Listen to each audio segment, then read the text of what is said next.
Hello everyone, welcome to Okul, India के सबसे affordable learning platform में आप सभी लोगों का स्वागत है। आइए अपने इस full course on Indian economy for UPSC, PCS and SSC exams को आगे बढ़ाते हैं। और इस कोर्स की हम लोगों ने जो स्टार्टिंग की है क्लास 11th की जो हमारी टेक्स्ट बुक है that is Indian economic development उसके साथ, और इस बुक के हम लोग पहुंच चुके हैं चैप्टर नंबर 9 में। जी हाँ, जो है एनवायरमेंट एंड सस्टेनेबल डेवलपमेंट यानी कि पर्यावरण एवं धारणीय विकास के ऊपर। और इसके हम चैप्टर की बात करने वाले हैं आज पार्ट 3 को लेकर। ठीक है, आज इसका लास्ट पार्ट रहेगा। अभी तक इस चैप्टर में हम लोग ये बातें पढ़ चुके हैं कि एनवायरनमेंट क्या है, एनवायरनमेंट के रोल्स, एनवायरनमेंट के फंक्शंस क्या है, और इंडियन एनवायरनमेंट की, भारत के पर्यावरण की स्थिति अभी तक क्या है। ठीक है, तो आज हम बात करेंगे सस्टेनेबल डेवलपमेंट को लेकर और उसके लिए क्या स्ट्रेटेजीज होनी चाहिए उसको लेकर। ठीक है, तो आगे बढ़ने से पहले आप सभी लोगों से मैं फिर से रिक्वेस्ट करूंगा कि जो लोग इस कोर्स को, इस वीडियो सीरीज को फॉलो कर रहे हैं, प्लीज ज्यादा से ज्यादा चीजों को लाइक करें, ज्यादा से ज्यादा शेयर करें, कम से कम 10 लोगों के बीच में। और बाकी जो लोग इस चैनल पर नए हैं उनसे भी रिक्वेस्ट की जा रही है कि प्लीज आप लोग भी चैनल को देखिए। अगर आप लोगों को चैनल पसंद आता है, आपको लगता है कि आप लोगों के फायदे का यहाँ पर कुछ कंटेंट है, तो जरूर आप लोग भी चैनल को सब्सक्राइब कर लीजिए, बेल आइकन प्रेस कर लीजिए, सो दैट की वीडियोस की नोटिफिकेशंस वगैरह जो है वो भी आपसे मिस बिल्कुल भी ना हो। ठीक है, और बाकी आगे बढ़ने से पहले आप सभी लोगों से इस मिशन के बारे में मैं फिर से गुजारिश करूंगा, रिक्वेस्ट करूंगा कि प्लीज इस मिशन में हमारा साथ दीजिए। हमारा एक मिशन है टू प्रोवाइड एजुकेशन को अफोर्डेबल बनाना है सभी लोगों के लिए। तो इस मिशन में हमें आपके साथ की जरूरत है, आपके सहयोग की जरूरत है। तो स्कैन एंड पे का ऑप्शन यहाँ पर है, क्यूआर कोड को स्कैन करके आप लोग पेमेंट कर सकते हैं। यूपीआई आईडी भी यहाँ पर दी गई है, okul@axis बैंक। और बाकी अगर कोई इंटरनेट बैंकिंग के माध्यम से या डेबिट कार्ड, क्रेडिट कार्ड के माध्यम से अगर पेमेंट करने के इच्छुक हैं तो उनके लिए भी जो लिंक्स हैं वो नीचे डिस्क्रिप्शन बॉक्स में दिए गए हैं। ठीक है, तो जितना इस मिशन में आप हमारा साथ देंगे, सहयोग करेंगे, उतना ही फायदा आप लोगों को मिलेगा। कोई इसमें फिक्स अमाउंट की कोई बात नहीं है, जितनी आप लोगों की इच्छा है, जितनी आप लोगों को सुविधा होती है, उतने वैल्यू के साथ, उतने अमाउंट के साथ आप हमारा साथ दे सकते हैं, हमारा सहयोग कर सकते हैं। ठीक है, चलिए तो स्टार्ट करते हैं आज का पार्ट, चलते हैं बुक की तरफ। देखिए, आज हमें बात करनी है सस्टेनेबल डेवलपमेंट को लेकर। Environment and economy are interdependent and need each other. ठीक है, एनवायरमेंट जो है, पर्यावरण जो है, और इकोनॉमी यानी कि अर्थव्यवस्था जो है, वो एक दूसरे के ऊपर निर्भर है और दोनों को एक दूसरे की जरूरत है। यानी कि एनवायरमेंट जो है वो इकोनॉमी के बिना नहीं चल सकता। ठीक है, और इकोनॉमी जो है वो एनवायरमेंट के बिना नहीं चल सकती। Hence development that ignores it's repercussions on the environment will destroy the environment that sustains life forms. ठीक है, यानी कि इस तरीके का डेवलपमेंट या इस तरीके का विकास जो इग्नोर करता है, किस चीज को इग्नोर करता है? रिपरकशंस ऑन द एनवायरमेंट, कि इट्स रिपरकशंस मतलब कि उस डेवलपमेंट के, उस विकास के क्या प्रभाव पड़ेंगे एनवायरमेंट के ऊपर। अगर कोई इस तरीके का विकास किया जा रहा है या इस तरीके का कोई विकास हो रहा है जो अपने प्रभाव जो उसका एनवायरमेंट के ऊपर पड़ेगा, अगर उसको वो निग्लेक्ट करता है, इग्नोर करता है, तो उससे क्या है कि एनवायरमेंट जो है वो डिस्ट्रॉय होगा। और एनवायरमेंट क्या है? That sustains your life form. अगर एनवायरमेंट डिस्ट्रॉय होता है, पर्यावरण अगर को नुकसान पहुंचता है, तो उससे हमारा जो लाइफ फॉर्म है वो भी डिस्टर्ब होगा। What is needed is sustainable development. ठीक है, सस्टेनेबल डेवलपमेंट की हमें जरूरत है। Development that will allow all future generations to have a potential average quality of life that is at least as high as that which is being enjoyed by the current generation। ठीक है, sustainable development या धारणीय विकास क्या है, ये मैं आप लोगों को रोज बात कर रहा हूं। इस तरीके का विकास या इस तरीके का डेवलपमेंट जो फ्यूचर जनरेशंस की, यानी कि जो हमारी भावी पीढ़ी है, उसको ध्यान में रख के किया जाए। ठीक है, और यहां पर यह लिखा गया है कि इस तरीके से किया जाए कि हमारी फ्यूचर जनरेशन, जो भावी पीढ़ी है, उसको कम से कम इतना क्वालिटी ऑफ लाइफ जो है, इतनी जो औसत आप कह सकते हैं कि जीवन स्तर है वो मिले, जितना कम से कम अभी की जो जनरेशन है वो एंजॉय कर रही है। ठीक है, इससे ज्यादा अगर नहीं भी मिले तो कम से कम इतना तो मिले। इससे बुरी स्थिति जो है उन लोगों के लिए नहीं होनी चाहिए। The concept of sustainable development was emphasized by the United Nations Conference on Environment and Development, that is UNCED। ये एक United Nations की एक बॉडी है which defined it as, उसने environment, sustainable development को किस तरीके से डिफाइन किया है, परिभाषित किया है। ये देखिए, development that meets the need of the present generation without compromising the ability of the future generation to meet their own needs। ठीक है, यानी कि डेवलपमेंट इस प्रकार का होना चाहिए जिससे कि जो प्रेजेंट जनरेशन है, जो अभी की पीढ़ी है, उसकी भी जरूरतें पूरी हो रही हैं, और आने वाले जो पीढ़ी होगी, जो फ्यूचर जनरेशन होगी, वो भी अपनी जो जरूरतें हैं वो उससे पूरी कर पाए। ठीक है, इस तरीके का जो है डेवलपमेंट होना चाहिए कि हमें आज का भी ध्यान रखना है और आने वाली पीढ़ी का भी ध्यान जो है वो रखना है। Read the definition again, you will notice that the term need and the phrase future generations in the definition are the catch phrases. तो जरूरत, एक तो ये वर्ड जरूरी है, मतलब ये वर्ड पे ज्यादा जोर दिया गया है, और दूसरा जो वर्ड है जिस पर जोर दिया गया है वो है फ्यूचर जनरेशन। ठीक है, कि नीड जो है वो पूरी होनी चाहिए, प्रेजेंट जनरेशन की भी और फ्यूचर जनरेशन की भी। The use of the concept needs in the definition is linked to distribution of resources, क्योंकि नीड जो है, जो जरूरत है, वो तभी पूरी होगी जब रिसोर्सेज जो है उनका प्रॉपर डिस्ट्रीब्यूशन होगा, जो संसाधन है उनका प्रॉपर तरीके से क्या होगा, वितरण होगा या डिस्ट्रीब्यूशन होगा। आगे देखिए, the seminal report our common future. Seminal word का मतलब होता है इस तरीके का रिपोर्ट या इस तरीके की कुछ स्ट्रेटेजी, जो मतलब आने वाली जिस तरीके की डेवलपमेंट्स हुई हैं उनको अगर ये स्ट्रांगली इन्फ्लुएंस करती है या प्रभावित करती है तो that is known as a seminal. ठीक है, तो एक सेमिनल रिपोर्ट है that is our common future that gave the above definition explained sustainable development as. ठीक है, meeting the basic needs of all and extending to all the opportunity to satisfy their aspirations for a better life। ठीक है, यानी कि सभी लोगों की जो बेसिक जरूरतें हैं, यानी कि जो मूलभूत जरूरतें हैं वो पूरी होनी चाहिए, और extending to all the opportunity to satisfy their aspirations for a better life, यानी कि लोगों की जो एस्पिरेशंस हैं किसको लेकर है कि बेटर लाइफ होनी चाहिए, उसको सेटिस्फाई करना है उस एस्पिरेशन को। ठीक है, और उसके लिए लोगों के पास क्या होना चाहिए, अपॉर्चुनिटी होनी चाहिए। तो ये भी बेसिकली एक तरीके से सस्टेनेबल डेवलपमेंट का काम है कि आज के जो जनरेशन है उसको अपनी नीड्स पूरी करनी है, और दूसरा जो लोगों का एस्पिरेशंस फॉर बेटर लाइफ है उसको सेटिस्फाई करने के लिए अपॉर्चुनिटी प्रोवाइड करनी है। ठीक है, meeting the needs of all requires redistributing resources and hence is a moral issue. फिर मैं वही बात कर रहा हूं कि सबकी जरूरतें पूरी करने के लिए जो रिसोर्सेज हैं उनको रीडिस्ट्रीब्यूट करना या उनको सही तरीके से उनका वितरण करना जो है वो बहुत ज्यादा जरूरी है, और ये एक हमारा क्या बन जाता है, मॉरल इशू बन जाता है, या आप कह सकते हैं कि एक नैतिक मुद्दा है ये। ठीक है, मतलब ये आप ऐसा नहीं कह सकते कि सिर्फ सरकार ये काम करेगी, ये हमें भी अपने स्तर पर जो है करना पड़ेगा। ठीक है, इसके बाद एक व्यक्ति थे जिनका नाम है एडवर्ड बार्बियर, ये इकोनॉमिस्ट है यूएस कोलोराडो से। इन्होंने डिफाइन किया है सस्टेनेबल डेवलपमेंट को as one which is directly concerned with increasing the material standard of living of the poor at the grass root level. This can be quantitatively measured in terms of increased income, real income, educational services, health care, sanitation, water supply etcetera. ठीक है, इन्होंने क्या बोला है कि standard of living, जो material standard of living है, ठीक है, वो जो है गरीबों का अगर बढ़ता है ग्रास रूट लेवल पर, यानी कि बिल्कुल निचले स्तर पर, तो उसको हम बेसिकली कह सकते हैं कि वो सस्टेनेबल डेवलपमेंट के साथ जो है जुड़ा हुआ है। और क्या क्या चीज है, जैसे कि इनकम है, आय बढ़े, अगर उनकी जो रियल इनकम है वो बढ़े, एजुकेशनल सर्विसेज उनको ज्यादा मिले, हेल्थ केयर उनके लिए प्रॉपर हो, सैनिटेशन हो, स्वच्छता हो, वाटर सप्लाई वगैरह हो, तो ये सारी चीजें अगर उनकी बढ़ रही हैं तो आप कह सकते हैं कि this is your sustainable development. ठीक है, in more specific terms, sustainable development aims at decreasing the absolute poverty of the poor by providing lasting and secure livelihoods that minimize resource depletion, environmental degradation, cultural disruption and social instability। ठीक है, तो basically आप यहां पर समझ जाइए कि ये क्या बात कर रहे हैं कि सस्टेनेबल डेवलपमेंट का मतलब क्या है। इट एम्स एट, इसका जो एम है यानी कि जो इसका उद्देश्य है वो क्या है कि एब्सोल्यूट पॉवर्टी को जो है गरीबों की उसको कम करना है, डिक्रीज करना है, और किस तरीके से, उन लोगों को लास्टिंग एंड सिक्योर लाइवलीहुड्स। ठीक है, यानी कि एक सिक्योर लाइवलीहुड, एक सुरक्षित लाइवलीहुड होना चाहिए और लास्टिंग होना चाहिए। मतलब ऐसा नहीं हो कि वो थोड़े कम, मतलब कम समय के लिए हो, लंबे समय के लिए होना चाहिए, और जिससे क्या है कि जो रिसोर्सेज का डिप्लीशन है, यानी कि जो रिसोर्सेज खत्म हो रहे हैं वो नहीं हो, वो मिनिमाइज होना चाहिए।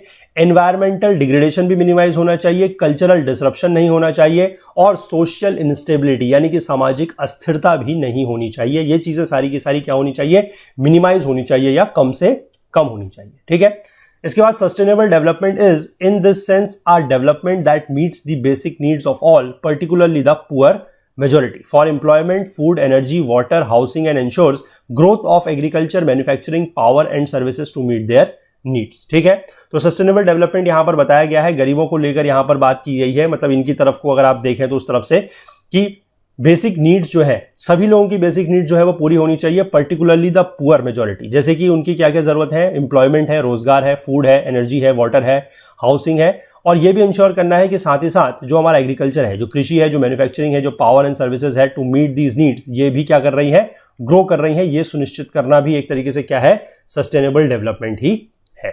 ठीक है, इसके बाद आगे देखिए, एक ब्रंटलैंड कमीशन था। ब्रंटलैंड कमीशन बेसिकली ये एक पर्सन थी जिनका नाम था ग्रो हार्लेम ब्रंटलैंड। ठीक है, नॉर्वे की प्राइम मिनिस्टर थी 3 बार की, WHO जो है, that is World Health Organization, उसकी डायरेक्टर जनरल रह चुकी है 1998 से लेकर 2003 के बीच में, और वो इस जो कमीशन था उसकी चेयरपर्सन थी। ठीक है, नाम याद रखिएगा, ग्रो हार्लेम ब्रंटलैंड। ठीक है, ये एक लेडी थी, ग्रो हार्लेम ब्रंटलैंड, इनके नाम पर ये कमीशन जो है वो बना है, क्योंकि ये इस कमीशन की चेयरपर्सन थी। ठीक है, तो the Brundtland commission emphasises on protecting the future generation.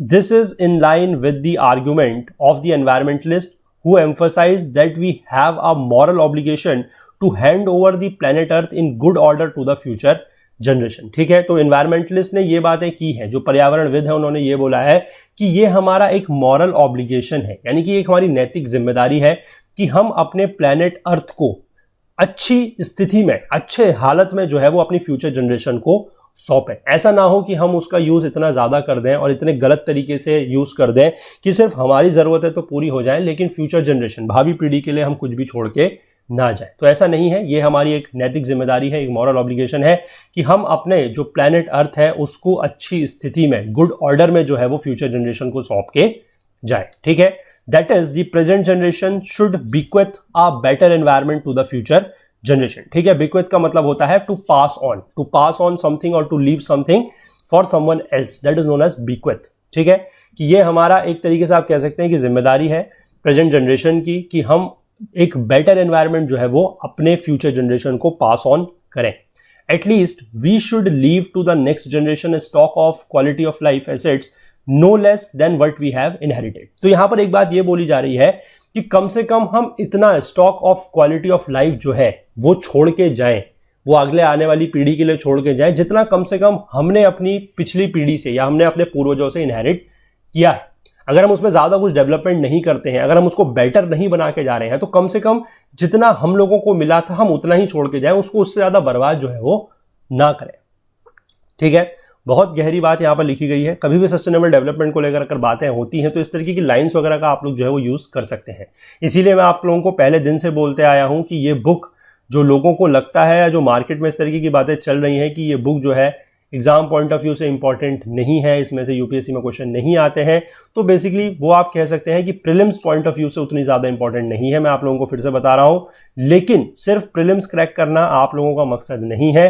Mains में ये जो है बुक काफी ज्यादा इंपॉर्टेंट है मेंस आंसर राइटिंग के लिए, और अगर आप इंटरव्यू की बात कर ले तो वहां पर तो ये और भी ज्यादा इंपॉर्टेंट हो जाती है। ठीक है, इंटरव्यू जिसको पीटी बोला जाता है, पर्सनैलिटी टेस्ट, क्योंकि यहां पर कुछ इस तरीके के मुद्दों को लेकर बात की गई है कि अगर आपसे मान लीजिए एग्जामिनर इस तरीके की बातें अगर कभी भी एग्जाम में इंटरव्यू के दौरान आपसे पूछी जाती है तो आप एक बहुत अच्छा जो होलिस्टिक व्यू है किसी भी मुद्दे को लेकर, चाहे वो अभी तक जो हमने बात की है, चाहे वो पॉवर्टी को लेकर है, चाहे वो रूरल डेवलपमेंट को लेकर है, चाहे ह्यूमन कैपिटल फॉर्मेशन को लेकर है, इंफ्रास्ट्रक्चर को लेकर है, या फिर यहां पर हम बात कर रहे हैं एनवायरमेंट और सस्टेनेबल डेवलपमेंट को लेकर, तो ये तो सबसे बड़ा मैं कहूंगा कि एक हॉट टॉपिक है आज की डेट में, एनवायरमेंट और सस्टेनेबल डेवलपमेंट का। तो आप लोगों को इस चीज के बारे में जो है अच्छी नॉलेज होना जो है वो काफी ज्यादा जरूरी है। और इस तरीके की बातें अगर आप अपने आंसर्स वगैरह में लिखते हैं, स्पेसिफिकली अगर आप एक पूरा होलिस्टिक व्यू देके चलते हैं अपने आंसर को, तो वो भी फिर एक अलग ही इंपैक्ट जो एग्जामिनर के ऊपर डालता है और उससे आप लोगों के मार्क्स में जो है वो वाकई में फर्क अदर एस्पिरेंट्स के कंपैरिजन में जरूर पड़ेगा। ठीक है,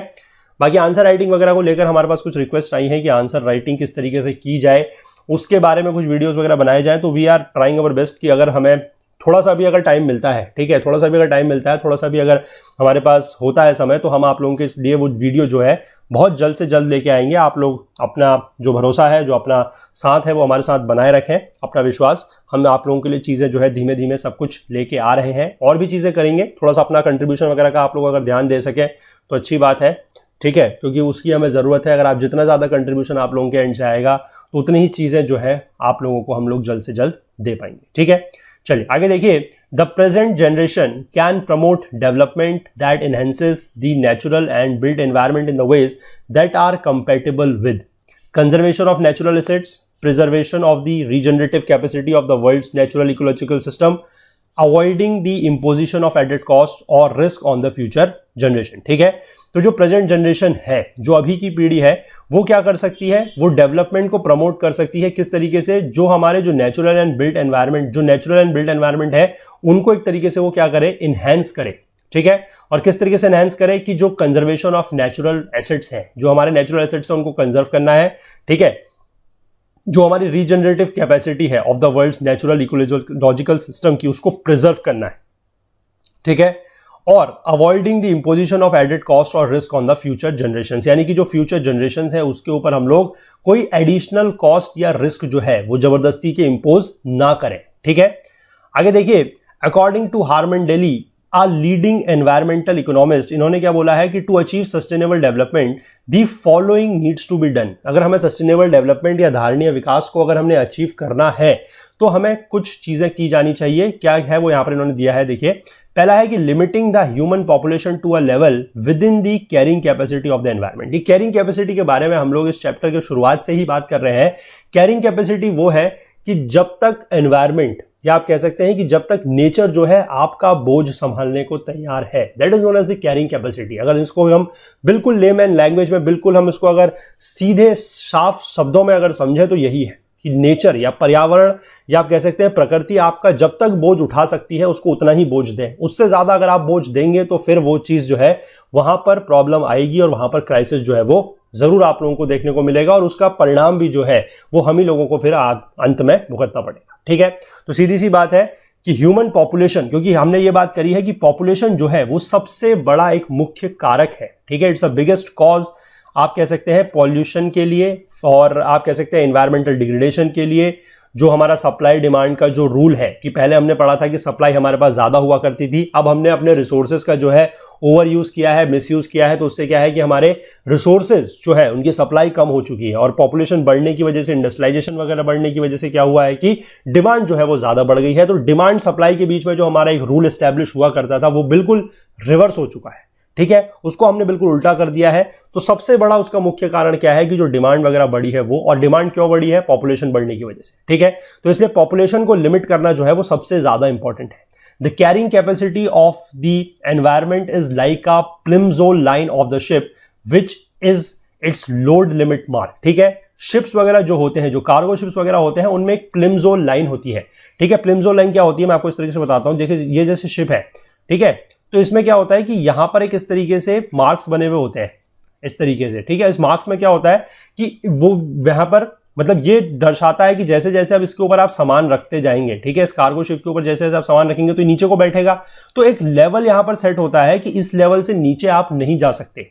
ठीक है, और इससे ज्यादा आप सामान रखेंगे तो फिर आपका जो जहाज है, जो कार्गो शिप है, वो डूबने का खतरा रहता है। तो दैट लाइन और वो लिमिट जो है उसको बोला जाता है प्लिम्सोल लाइन।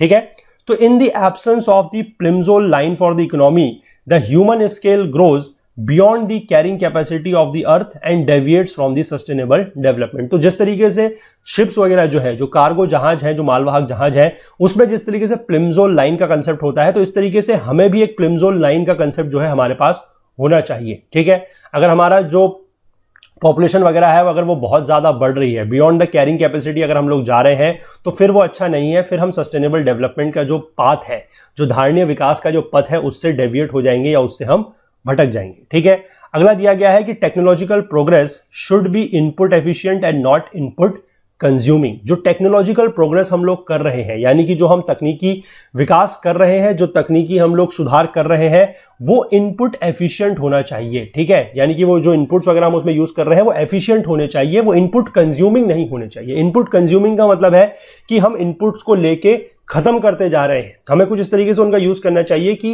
एक जुडिशियस यूज हो, एक सस्टेनेबल यूज हो, कि हम अपनी जरूरतें तो पूरी कर ही रहे हैं, साथ में फ्यूचर जनरेशन की जरूरतों को भी हम ध्यान में रख रहे हैं। रिन्यूएबल सोर्सेज जो है, they should be extracted on a sustainable basis, that is rate of extraction should not exceed the rate of generation. ये फिर से वही बात है कि कैरिंग कैपेसिटी का हमें ध्यान रखना है। जो हमारे रिन्यूएबल रिसोर्सेज हैं, रिन्यूएबल रिसोर्सेज का मतलब जो वापस से रिन्यू हो सकते हैं, ठीक है, उनको हमें एक्सट्रैक्ट करना है सस्टेनेबल बेसिस पे। अब रिन्यू होने वाले हैं, इसका मतलब ये नहीं है कि उसको सारा का सारा हमने अपनी जरूरतों के लिए पूरा कर लेना है। ठीक है, क्योंकि बात वही है कि रिन्यू करने के लिए भी एनवायरनमेंट की जो एक नेचर की जो है एक रेट ऑफ रीजनरेशन होता है कि कितने समय के बाद वो वापस से रीजनरेट होगी, तो हमें उस चीज का ध्यान रखना है। और जो हमारा रेट ऑफ एक्सट्रैक्शन है वो रेट ऑफ रीजनरेशन से कम होना चाहिए। For non renewable resources, rate of depletion should not exceed the rate of creation of renewable substitutes. ठीक है, कि अब रिन्यूएबल के लिए तो बता दिया कि उसका जो एक्सट्रैक्शन है वो रेट ऑफ रीजनरेशन से कम होना चाहिए। नॉन रिन्यूएबल रिसोर्सेज के लिए क्या करें, नॉन रिन्यूएबल रिसोर्सेज तो डिप्लीट होते जाएंगे, है ना, तो नॉन रिन्यूएबल रिसोर्सेज जो डिप्लीट हो रहे हैं उनका जो रेट ऑफ डिप्लीशन है, ठीक है, वो किससे कम होना चाहिए, should not exceed the rate of creation of renewable substitutes, यानी कि उनके बदले में जो रिन्यूएबल सब्स्टिट्यूट्स हैं उनका जो क्रिएशन हो रहा है। क्योंकि हमें सीधी सी बात है कि अगर हमारा नॉन रिन्यूएबल रिसोर्सेज का जो बेस है अगर वो डिप्लीट कर रहा है तो हमें उसके बदले में, या हम कहें कि उसके सब्स्टिट्यूट में, उसके विकल्प में हमें एक रिन्यूएबल सब्स्टिट्यूट बनाना पड़ेगा। ठीक है, तो उसका जो रेट ऑफ क्रिएशन है ऑफ द रिन्यूएबल सब्स्टिट्यूट, उससे ज्यादा हमारा नॉन रिन्यूएबल रिसोर्सेज का डिप्लीशन रेट नहीं होना चाहिए। ठीक है, अदरवाइज क्या होगा कि वो रिसोर्सेज जो है वो खत्म हो जाएगा और फिर उसकी वजह से परेशानियां जो है वो फिर से वही बात आएगी कि हम ही लोगों को उसकी परेशानी जो है वो झेलनी पड़ेगी। ठीक है, अगला दिया गया है कि inefficiencies arising from pollution should be corrected. जो पॉल्यूशन की वजह से, जो प्रदूषण की वजह से जो इनएफिशिएंसीज वगैरह हो रही है उनको करेक्ट करने की या उनको सुधार करने की जरूरत है। तो सस्टेनेबल डेवलपमेंट को अगर हमें अचीव करना है तो ये सारी की सारी बातें हैं जो हरमन डेली द्वारा बोली गई हैं, who is an environmental economist. ठीक है, इसके बाद हम देख लेते हैं कि स्ट्रेटेजीज क्या है। Strategies for environmental development. Strategies यह है कि use of non conventional sources of energy, हम नॉन कन्वेंशनल सोर्सेज जो है उनका यूज करें, यानी कि जो गैर पारंपरिक स्रोत है हमारे ऊर्जा के उनका हम इस्तेमाल करें। India as you know is hugely dependent on thermal and hydro power plants to meet its power needs. ठीक है, हमें पता है कि हमारी जो बिजली वगैरह जो बनती है वो ज्यादातर कहां बनती है, या तो थर्मल पावर प्लांट में या फिर हाइड्रो पावर प्लांट में। हम लोग बात कर चुके हैं कि मेजर जो है वो थर्मल पावर प्लांट में ही बनती है। ठीक है, पिछला चैप्टर जो हमारा था ऑन इंफ्रास्ट्रक्चर, आधारिक संरचनाओं के ऊपर, वहां पर हमने बात की थी कि थर्मल के ऊपर ही हम लोग सबसे ज्यादा जो है वो निर्भर है। And both of these have adverse environmental impacts. इन दोनों का ही जो है एनवायरमेंट के ऊपर, पर्यावरण के ऊपर जो प्रभाव है, जो इंपैक्ट है वो एडवर्स है, यानी कि वो दुष्प्रभाव है एक तरीके से आप कह सकते हैं। And thermal power plants emit large quantities of carbon dioxide which is a green house gas. जो थर्मल पावर प्लांट्स है, क्योंकि उसमें क्या होता है, कोल वगैरह बर्न होता है, कोयला वगैरह जला के उसमें बिजली पैदा की जाती है, तो वहां से काफी ज्यादा जो कार्बन डाइऑक्साइड वगैरह है वो रिलीज होती है। और कार्बन डाइऑक्साइड आपको पता है एक ग्रीन हाउस गैस है, और ग्रीन हाउस गैस क्या करती है आपको पता है कि टेम्परेचर को, मतलब एक तरीके से आप कह सकते हैं कि हीट को अर्थ की सरफेस से जो है एटमॉस्फेयर से बाहर नहीं जाने देती है और ट्रैप कर लेती है। तो उससे क्या हो रहा है आप लोगों को पता है, बहुत ही कॉमन फिनोमेना है, that is your global warming. ठीक है, ग्लोबल वार्मिंग की एक समस्या जो है वो इसी वजह से बढ़ रही है, due to your increase in the greenhouse gases. ठीक है, और जो थर्मल पावर प्लांट है ये हमारा फ्लाई ऐश भी प्रोड्यूस करता है। ठीक है, which if not used properly can cause pollution of water bodies, land and other components of the environment. ठीक है, फ्लाई ऐश वगैरह के लिए वैसे अब कुछ टेक्नोलॉजीज वगैरह यूज की जा रही है कि फ्लाई ऐश के लिए ब्रिक्स वगैरह बनाई जाती है जिससे कंस्ट्रक्शन वगैरह किया जाता है। अगर इस तरीके की चीजें की जा रही हैं तो बहुत अच्छी बात है, लेकिन अगर इसको आप अनट्रीटेड छोड़ देते हैं, यानी कि अगर आप इसका कोई यूज नहीं कर रहे हैं और इसको अगर आप ऐसे ही डिस्पोज कर दे रहे हैं, तो क्या होगा कि इससे जो वाटर बॉडीज है उनका पॉल्यूशन बढ़ेगा, लैंड का पॉल्यूशन बढ़ेगा, और जो अदर कंपोनेंट्स ऑफ एनवायरनमेंट है उनका भी पॉल्यूशन बढ़ेगा। क्योंकि ये फ्लाई ऐश का क्या है कि अगर ये हवा में उड़ती है तो फिर ये आपके डस्ट पार्टिकल्स के साथ बहुत ज्यादा बढ़ेगी। फिर आपने एक कंसेप्ट पढ़ा होगा, जो पार्टिकल्स होते हैं that is your PM2.5 and PM10 के जो पार्टिकल्स होते हैं, ठीक है, वहां पर ये चीजें जो है वो एनवायरनमेंट में आप कह सकते हैं कि एनवायरनमेंट का पॉल्यूशन को बढ़ाएंगी। ठीक है, इसके बाद हम बात कर लेते हैं हाइड्रो इलेक्ट्रिक प्रोजेक्ट्स की। दे अनइंडेट फॉरेस्ट। अनइंडेट का मतलब होता है कि फॉरेस्ट, यानी कि आपको पता है जो हाइड्रो इलेक्ट्रिक प्रोजेक्ट होते हैं उसमें क्या होता है कि काफी बड़े स्तर पे एक झील, एक लेक सा बनाया जाता है जिसके आगे पर डैम होता है ना। तो वहां पर वो क्या करते हैं कि जो फॉरेस्ट वगैरह का एरिया है उनको अनइंडेट करते हैं, यानी कि वहां पर बेसिकली फ्लडिंग जैसे हालात जो है वो पैदा हो जाते हैं। ठीक है, and interfere with the natural flow of water in catchment areas and the river basin. तो रिवर बेसिन जो है, जो कैचमेंट एरियाज है, वहां पर नेचुरल फ्लो को वो क्या करते हैं, इंटरफेयर करते हैं, या आप कह सकते हैं कि उनको एक तरीके से डिस्टर्ब करते हैं। Wind power and solar rays जो है, they are good examples of conventional but cleaner and greener energy sources, but are not yet been explored on a large scale due to lack of technological devices. ठीक है, तो हमारे पास इसके बदले में दो विकल्प है, दो ऑप्शंस क्या है, एक तो विंड पावर है, यानी कि जो आपकी पवन ऊर्जा है वो, और सोलर रेज यानी कि जो सौर ऊर्जा है, उस दोनों का इस्तेमाल हम लोग कर सकते हैं। ये दोनों के दोनों क्लीनर भी है और ग्रीनर भी है। ठीक है, यानी कि इनसे पॉल्यूशन वगैरह जो है वो नहीं होता है, लेकिन इनको अभी बहुत ज्यादा बड़े स्केल पर इनका जो एक्सप्लोरेशन है वो नहीं हो रहा है। क्यों? क्योंकि जो टेक्नोलॉजी वगैरह इनमें यूज की जाती है वो कैसी है, एक तो कम है, और जितनी भी है वो थोड़ा सा एक्सपेंसिव भी है। ठीक है, तो धीमे धीमे इस चीज की तरफ को काम चल रहा है, विकास हो रहा है, टेक्नोलॉजीज डेवलप हो रही हैं, और जैसे जैसे टेक्नोलॉजीज थोड़ा सा सस्ती होती चली जाएंगी तो आप देखेंगे कि सोलर एनर्जी का जो यूज है वो बढ़ेगा, जो विंड एनर्जी का यूज है वो बढ़ेगा, और थर्मल के ऊपर और हाइड्रो के ऊपर जो हमारी डिपेंडेंस है वो धीमे धीमे कम होती चली जाएगी। ठीक है, आगे देखिए, LPG गोबर gas in rural areas. Households in rural areas generally use wood, dung cake and other biomass as fuel. ठीक है, तो जो हमारे रूरल एरियाज में यानी कि जो ग्रामीण क्षेत्रों में हमारे घर हैं वहां पर फ्यूल के लिए यानी कि ईंधन के लिए क्या यूज किया जाता है, वुड, लकड़ी यूज की जाती है, या फिर जो डंग केक है यानी कि जैसे गाय का गोबर वगैरह होता है उसके जो डंग केक्स बनाए जाते हैं उनका यूज करते हैं, या फिर अदर बायोमास का हम कुछ यूज करते हैं एज अ फ्यूल। ठीक है, तो this practice has several adverse implications, इसके कुछ दुष्प्रभाव हैं, जैसे कि क्या है, अब आप अगर पेड़ वगैरह काटेंगे, आपको लकड़ी चाहिए, तो उससे क्या है कि डिफॉरेस्टेशन होगा। ठीक है, ग्रीन कवर जो है हमारा वो कम होगा, हमारा वेस्टेज ऑफ कैटल डंग हो रहा है, और एयर पोल्यूशन भी साथ में बढ़ रहा है, क्योंकि इनसे क्या है कि जो गैसेस वगैरह निकलती हैं वो हार्मफुल है। ठीक है, चाहे आप लकड़ी जलाने की बात कर रहे हैं, चाहे आप डंग केक जलाने की बात कर रहे हैं, चाहे आप बायोमास जलाने की बात कर रहे हैं, तो उससे जो एयर पोल्यूशन है वो ज्यादा बढ़ेगा। ठीक है, टू रेक्टिफाई द सिचुएशन, इस हालात को सुधारने के लिए subsidised LPG is being provided. ठीक है, एलपीजी जो है वो सब्सिडाइज्ड रेट में प्रोवाइड की जा रही है। In addition gobar gas plants are being provided through easy loans and subsidy. ठीक है, गोबर गैस प्लांट जो है वो भी प्रोवाइड कराए जा रहे हैं इजी लोन्स के थ्रू और सब्सिडी के through. As far as liquefied petroleum gas that is LPG is concerned, it is a clean fuel, ये एक क्लीन फ्यूल है। It reduces household pollution to a large extent. ठीक है, जो घरों में होने वाला प्रदूषण है ये उसको काफी हद तक जो है वो कम कर देता है। ऑल्सो एनर्जी का वेस्टेज जो है वो मिनिमाइज है, क्योंकि आप लोगों को पता है कि जब आप लकड़ी वगैरह जलाते हैं तो उससे पूरी की पूरी एनर्जी जो है वो नहीं मिल पाती है। ठीक है, तो यहां पर क्या है कि अगर आप इसका यूज कर रहे हैं तो एलपीजी में आप कह सकते हैं कि एक तरीके से बेटर कन्वर्जन ऑफ एनर्जी है, कि आप लोगों को जो एनर्जी है वो पूरी की पूरी जो है वो मिलती है, और एनर्जी वेस्टेज जो है वो सबसे कम है, इट इज मिनिमाइज्ड। ठीक है, for the gobar gas plant to function, cattle dung is fed to the plant and gas is produced which is used as fuel, while the slurry which is left over is a very good organic fertilizer and soil conditioner। ठीक है, तो यहां पर इसके दो फायदे हैं। अगर हम गोबर गैस प्लांट की बात कर रहे हैं, क्योंकि गोबर गैस प्लांट में भी होना वही है, we will use the cattle dung only, लेकिन अगर हम डायरेक्ट डंग के केक बना के करते हैं तो उससे क्या है कि पॉल्यूशन ज्यादा होगा। ठीक है, यहां पर क्या है, गोबर गैस प्लांट में बेसिकली क्या है कि आप जो गोबर होगा यानी कि जो आपका कैटल डंग होगा उसको आप पानी के साथ मिलाकर उसकी स्लरी बनाएंगे। ठीक है, और स्लरी बनाएंगे तो उसमें क्या होता है, एक बड़ा ही इंपॉर्टेंट उसमें एक फिनोमेना होता है that is known as your anaerobic bacteria जो है उसमें वो काम करते हैं। ठीक है, और एनारोबिक बैक्टीरिया उसमें काम करते हैं तो उससे क्या है कि गैस प्रोड्यूस होती है। ठीक है, और गैस प्रोड्यूस जो होगी उसको हम यूज कर सकते हैं एज अ फ्यूल, और बाकी जो बाद में स्लरी बच जाती है उस स्लरी को हम लोग यूज कर सकते हैं ऑर्गेनिक फर्टिलाइजर, या आप कह सकते हैं मैन्योर की तरह, वो बहुत ही अच्छी खाद है।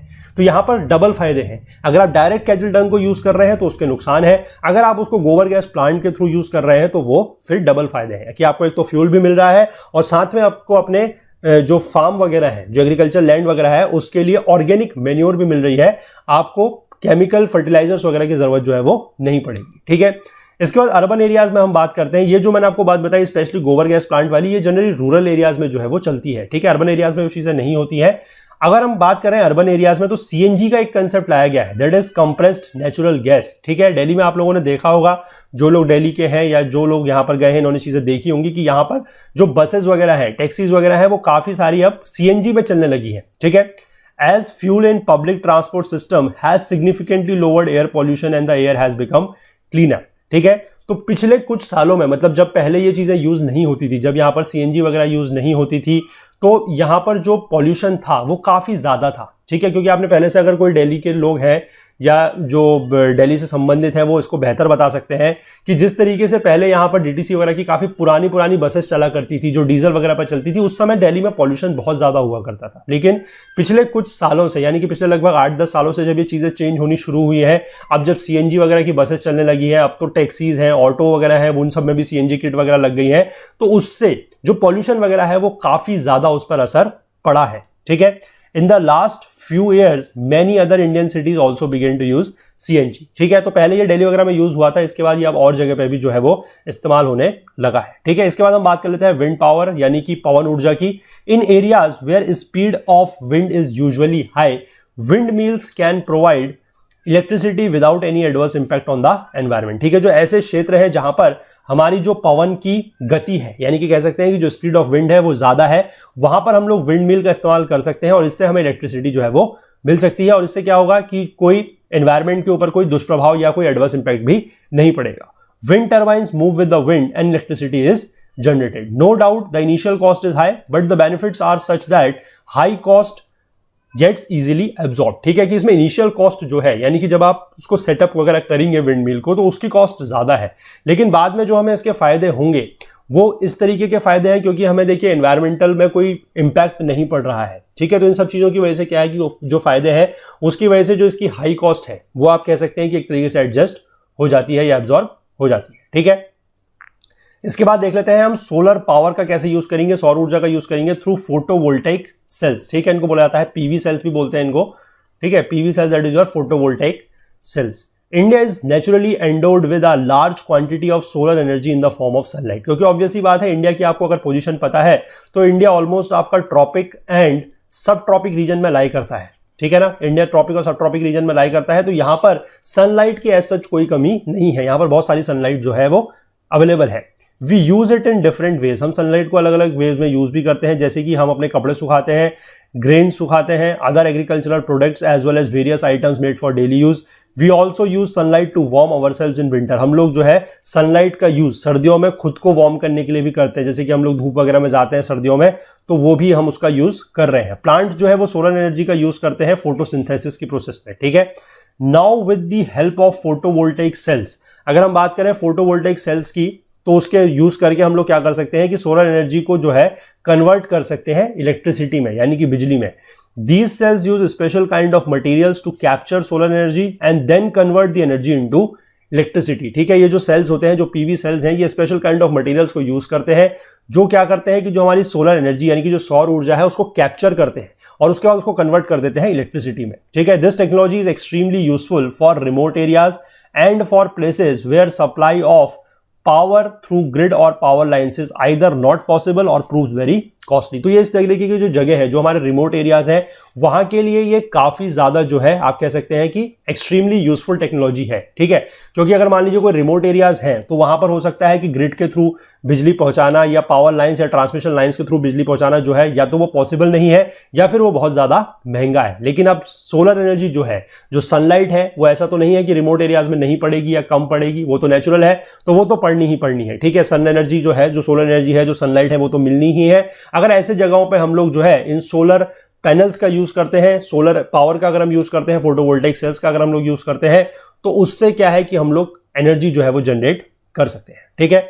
This technique is also totally free from pollution, और इससे भी कोई पॉल्यूशन जो है वो बिल्कुल भी नहीं होना है। In recent years India is taking efforts to increase the power generation through solar. India is also leading an international body called International Solar Alliance. तो इंटरनेशनल सोलर अलायंस जो है इंडिया, उसका बेसिकली इंडिया में उसका headquarter located है। तो आप मुझे कमेंट सेक्शन में बताइएगा कि ये जो ISA है, that is international Solar Alliance जो है, उसका हेडक्वार्टर इंडिया में कहां पर है, ठीक है। इंडिया में कहां पर इसका हेडक्वार्टर लाई करता है, आप मुझे ये नीचे कमेंट सेक्शन में बताइएगा, ठीक है। चलिए आगे देख लेते हैं मिनी हाइडल प्लांट्स, यानी कि जो हमारे हाइड्रो इलेक्ट्रिक पावर प्लांट है वो, ठीक है, लेकिन मिनी यानी कि छोटे स्तर पर है, बहुत ज्यादा बड़े ये नहीं है। In the mountainous regions streams can be found almost every year, जो छोटे स्ट्रीम्स वगैरह होती हैं वो माउंटेनियस रीजन्स में बहुत ज्यादा होती है। A large percentage of such streams are perennial, और काफी ज्यादा जो है वो पेरिनियल भी होती है, यानी कि साल भर वाली होती है, ठीक है। Many hydel plants use the energy of such streams to move small turbines. तो बेसिकली क्या है कि इस तरीके की जो स्ट्रीम्स वगैरह हैं उनकी एनर्जी का यूज करके स्मॉल टर्बाइंस जो है वो हम चला सकते हैं। The turbines generate electricity which can be used locally, ठीक है। अब इसमें से क्या है कि इतनी ज्यादा जो इलेक्ट्रिसिटी है वो प्रोड्यूस नहीं होगी कि आप उसको और जगह भी ट्रांसमिट कर सके, लेकिन आप उसको लोकल यूज के लिए ला सकते हैं। Such power plants are more और less environment friendly as they do not change the land use pattern in areas where they are located. जैसे कि हमने बात की थी कि अगर हम बड़े हाइड्रो इलेक्ट्रिक पावर प्लांट लगाते हैं तो वहां पर जो आसपास का एरिया है वो इनंडेट होगा, यानी कि वहां पर एक लेक वगैरह बनेगी बड़ी सी, वहां पर पानी वगैरह होगा, तो वहां के जो लोकल लोग हैं उन लोगों को भी वहां से क्या करना पड़ेगा, वहां से हटाना पड़ेगा, ठीक है। तो ये सारी की सारी जो प्रॉब्लम्स हैं वो इस केस में नहीं होती है। जो मिनी हाइडल प्लांट्स है, जो स्ट्रीम का पानी बेसिकली यूज करते हैं स्मॉल टर्बाइंस को चलाने के लिए, तो वहां पर ये सारी की सारी प्रॉब्लम जो है वो नहीं होती है।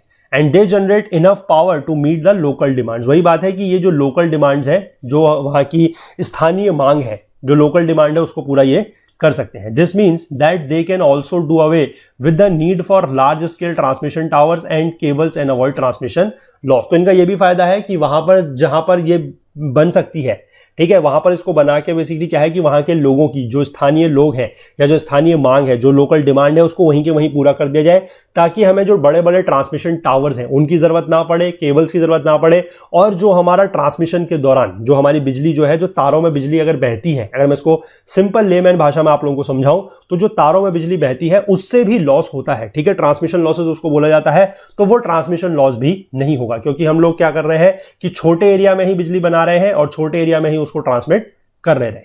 ठीक है, चलिए आगे देखते हैं।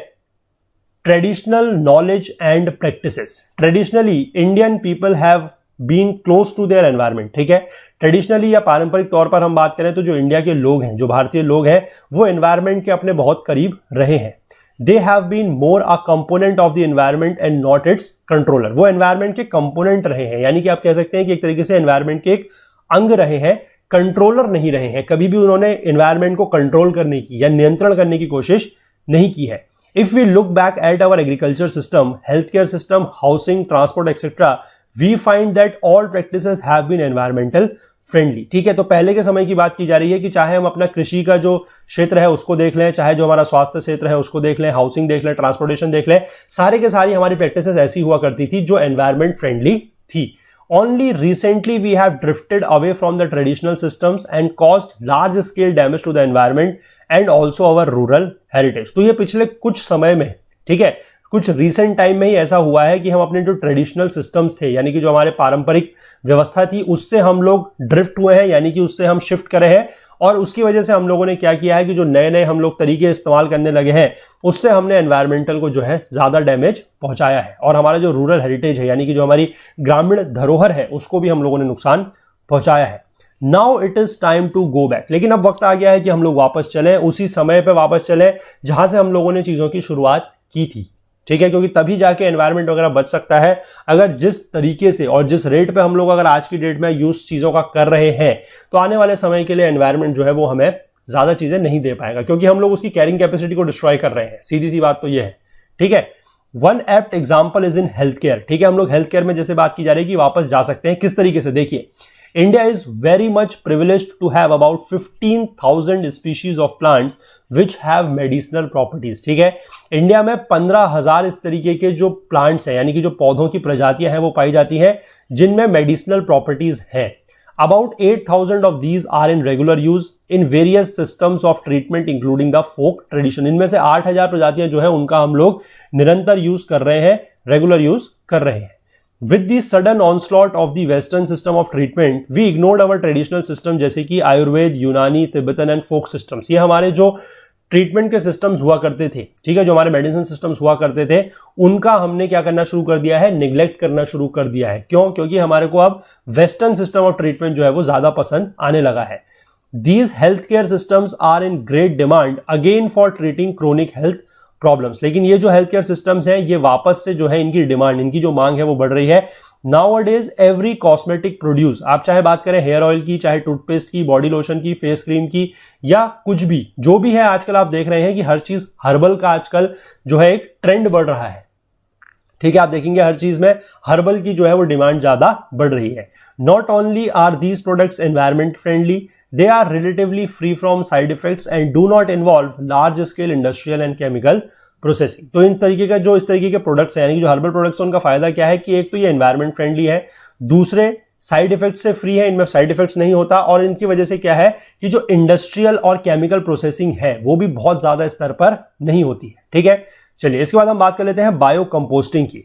In our quest to increase agricultural production during the last 5 decades or so, we almost totally neglected the use of compost and completely switched over to the chemical fertilizers। ठीक है, तो एग्रीकल्चरल प्रोडक्शन बढ़ाने की चाह में और बहुत तेजी से बढ़ाने की चाह में पिछले 5 दशकों में हमने क्या किया है कि जो हमारा कंपोस्ट हुआ करता था, ठीक है, कंपोस्ट वगैरह मैं आपको वही जो समझा रहा था कि किस तरीके से हम लोग जब गोबर गैस का यूज करते हैं गोबर गैस प्लांट में, तो वहां से जो हमारा स्लरी बचती है that can be used as a organic manure, तो वही कंपोस्ट है। ठीक है, तो हम लोग क्या कर रहे हैं कि उसका यूज नहीं कर रहे हैं, उसका यूज करना हम लोग एक तरीके से हमने निग्लेक्ट कर दिया है, और हम पूरी तरीके से निर्भर हो चुके हैं किसके ऊपर, जो हमारे केमिकल फर्टिलाइजर्स, यानी कि जो हमारे रासायनिक उर्वरक है उनके ऊपर।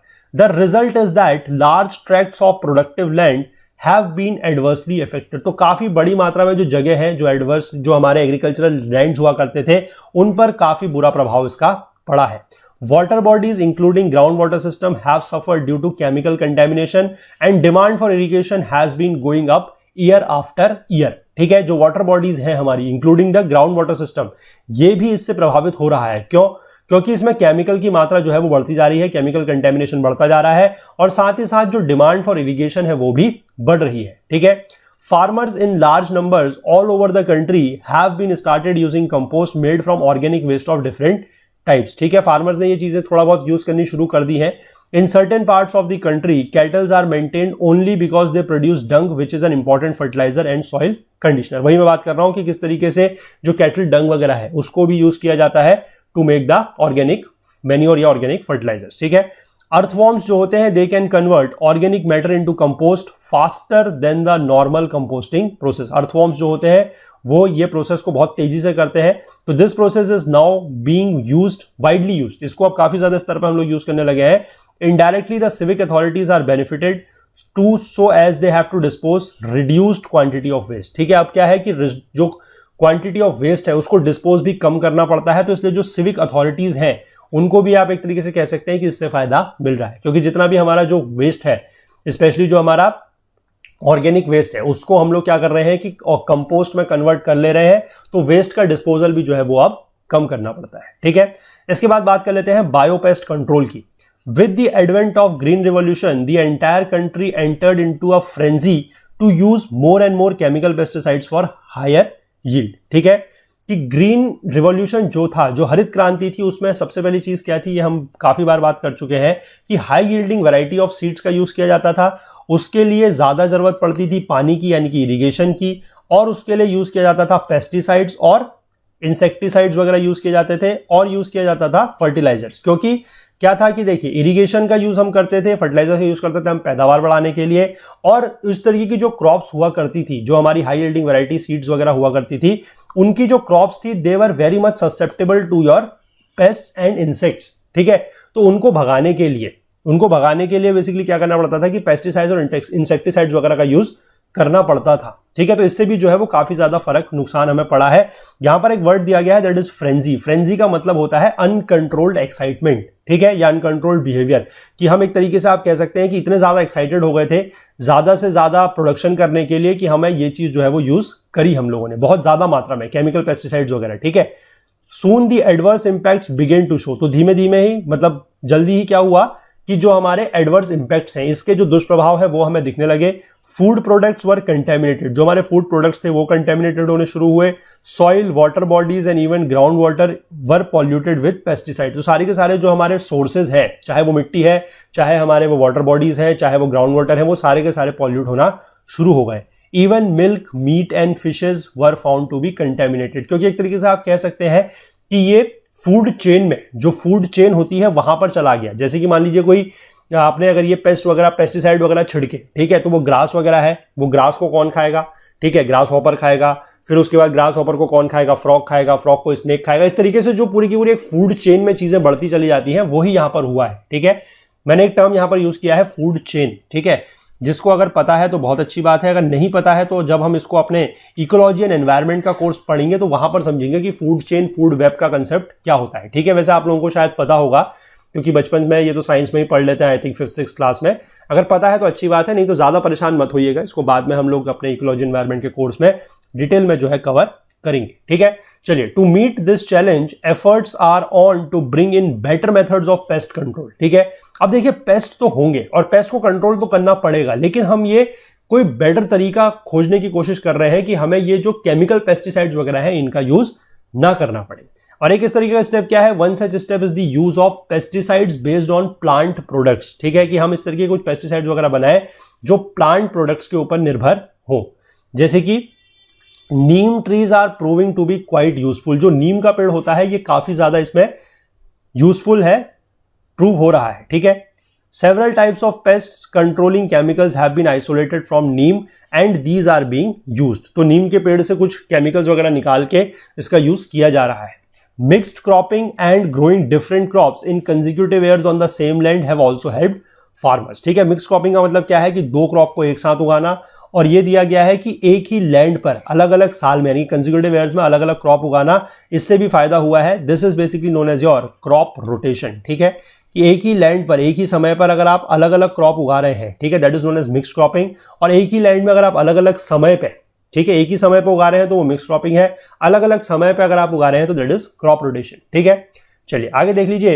इन addition awareness is spreading about various animals and birds which help in controlling pest. ठीक है, तो इस तरीके के एनिमल्स और बर्ड्स को लेकर भी जो है वो जागरूकता फैल रही है कि जो पेस्ट को कंट्रोल कर सकते हैं। जैसे कि for example snake are one of the prime group of animals which prey upon rats, mice and various other pest. ठीक है, जो स्नेक वगैरह है यानी कि जो सांप वगैरह है वो बेसिकली इस तरीके के जो रैट्स, माइस वगैरह होते हैं, जो अदर पेस्ट है उनको खा सकते हैं, तो इसलिए इनका यूज काफी किया जा रहा है। Similarly large varieties of birds for example owls and peacocks prey upon vermin and pest. ये वर्मिन भी एक प्रकार का एक पेस्ट ही होता है। ठीक है, तो आउल्स वगैरह जो होते हैं, जो उल्लू होते हैं, जो हमारे पीकॉक होते हैं, मोर वगैरह होते हैं, ये इनके ऊपर क्या करते हैं, प्रे कर सकते हैं। If these are allowed to dwell around the agricultural areas they can clear large varieties of pest including insects. ठीक है, तो अगर हम बेसिकली क्या है कि इन तरीके के एनिमल्स का यूज करते हैं, चाहे स्नेक्स हैं, पीकॉक्स हैं, आउल्स हैं, अगर इनका यूज करते हैं तो काफी ज्यादा जो हमारे पेस्ट हैं, जो इंसेक्ट्स वगैरह हैं, वो क्लियर हो जाएंगे। ठीक है, lizards are also important in this regard. Lizards जो है वो भी बहुत ज्यादा इंपॉर्टेंट है। We need to know their value and save them. तो हमें बेसिकली इस तरीके के जो एनिमल्स हैं, खासकर बात करें स्नेक्स की, लिजर्ड्स की, पीकॉक्स की, तो इनका बेसिकली हमें कंजर्व इनको करना पड़ेगा। अगर हम इनको बर्बाद कर दिए या इनकी पॉपुलेशन को अगर हम नुकसान पहुंचाए तो फिर हो सकता है कि ये हम इस तरीके से जो बायो पेस्ट कंट्रोल का बारे में हम लोग सोच रहे हैं वो हम ना कर पाए। ठीक है, आगे दिया गया है sustainable development has become a catch phrase today. आज की डेट में सस्टेनेबल डेवलपमेंट जो है वो एक कैच फ्रेज बन चुका है। It is indeed a paradigm shift in the developmental thinking. Paradigm shift का मतलब होता है एक पैटर्न का शिफ्ट, एक पूरी के पूरे पैटर्न का शिफ्ट जो है वो हो गया है डेवलपमेंटल थिंकिंग में। Though it has been interpreted in a number of ways, adherence to this path ensures lasting development and non-declining welfare for all। ठीक है, अब देखिए कितनी बढ़िया लाइन लिखी गई है, कितना बढ़िया सेंटेंस लिखा गया है। इसको अगर आप अपने आंसर में यूज करेंगे तो कितना बढ़िया इंपैक्ट पड़ेगा। ठीक है, ये लिखा गया है कि इसको इंटरप्रेट तो बहुत अलग अलग तरीके से किया गया है कि सस्टेनेबल डेवलपमेंट वगैरह को क्या है, किस तरीके से इसको इंप्लीमेंट करना है, लेकिन अगर हम इस पाथ के साथ अडेयर रहते हैं, अडेरेंस टू दिस पाथ का मतलब है कि अगर हम इस मार्ग पर निरंतर चलते रहते हैं, इसके साथ जुड़े रहते हैं, तो ये क्या सुनिश्चित करेगा, it will ensure lasting development, मतलब इस तरीके का विकास जो काफी लंबे समय तक चलेगा, और non declining welfare for all, यानी कि इस तरीके का वेलफेयर होगा, इस तरीके का कल्याण होगा which will be non declining. ठीक है, जो डिक्लाइन नहीं करेगा और सभी लोगों के लिए होगा। ठीक है, तो ये एक तरीके से आप कह सकते हैं कि पूरा का पूरा जो सस्टेनेबल डेवलपमेंट का कंसेप्ट है उसको ये लाइंस जो है समराइज एक तरीके से कर देती है। ठीक है, आगे चलिए कंक्लूजन में चलते हैं। चैप्टर का कंक्लूजन दिया गया है, कंक्लूड कर लेते हैं। क्या दिया गया है कि economic development which aimed at increasing the production of goods and services to meet the needs of the rising population puts greater pressure on the environment. ठीक है, जो इकोनॉमिक डेवलपमेंट है, जो आर्थिक विकास है, जिसका एम क्या है कि प्रोडक्शन को बढ़ाना, गुड्स एंड सर्विसेज के प्रोडक्शन को बढ़ाना, ताकि जो हमारी बढ़ती हुई जनसंख्या है उसकी नीड्स, उसकी मांग को हम क्या कर सके, पूरा कर सके। तो इसकी वजह से क्या हुआ है कि एनवायरमेंट यानी कि पर्यावरण के ऊपर काफी ज्यादा प्रेशर जो है वो पड़ा है। In the initial stages of development the demand for environmental resources was less than that of supply। ये हमने कल के पार्ट में बात करी थी कि किस तरीके से शुरुआती जब समय होता था डेवलपमेंट का, ठीक है, विकास का, तो वहां पर क्या था कि हमारी जो डिमांड थी वो कम थी, सप्लाई ज्यादा थी, डिमांड कम थी। Now the world is faced with increased demand. अब आज की डेट में क्या है कि जो डिमांड है, जो मांग है, वो बढ़ गई है for environmental resources, but their supply is limited. जो उनकी सप्लाई है वो लिमिटेड है। क्यों? Due to overuse and misuse. ठीक है, ओवर यूज होने की वजह से, मिसयूज होने की वजह से उनकी जो सप्लाई है वो लिमिटेड है, लेकिन उनकी जो आप कह सकते हैं कि डिमांड है वो काफी ज्यादा बढ़ गई है। Sustainable development aims at promoting the kind of development that minimises environmental problems. ठीक है, सस्टेनेबल डेवलपमेंट एक इस प्रकार का डेवलपमेंट है यानी कि जिसमें हम एनवायरमेंटल प्रॉब्लम्स को, जो पर्यावरण की समस्याएं हैं, उनको मिनिमाइज करेंगे, कम से कम करेंगे, and meet the needs of the present generation. Present generation यानी कि जो अभी जनरेशन चल रही है, जो आज की पीढ़ी है, उसकी जरूरतों को भी पूरा करेंगे without compromising the ability of the future generation to meet their own needs. यानी कि जो भावी पीढ़ी है उसकी जो एबिलिटी है, यानी कि जो उसकी क्षमता है अपनी जरूरतों को पूरा करने की, उसको भी हम लोग कॉम्प्रोमाइज नहीं करेंगे। ठीक है, तो हमें बेसिकली क्या करना है, दो चीजों का ध्यान रखना है कि एक तो हम ऐसे तरीके कुछ काम ना करें जिससे एनवायरमेंटल प्रॉब्लम्स बढ़े।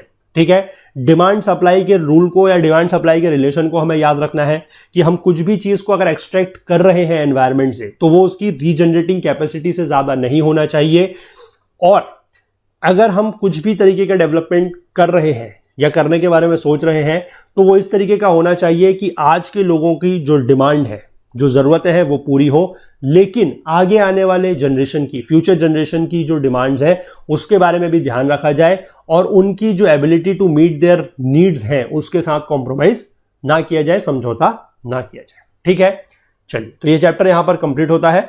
आई होप कि अगर आपको चैप्टर पसंद आया होगा, अगर आया है तो प्लीज लाइक जरूर कीजिए, शेयर जरूर कीजिए ज्यादा से ज्यादा। थोड़ा सा लंबा चैप्टर जरूर हो गया लेकिन काफी इंपॉर्टेंट चैप्टर था, काफी अच्छा इस पार्ट में हम लोगों ने चीजों को समझा। आई होप कि आपको पसंद जरूर आया होगा।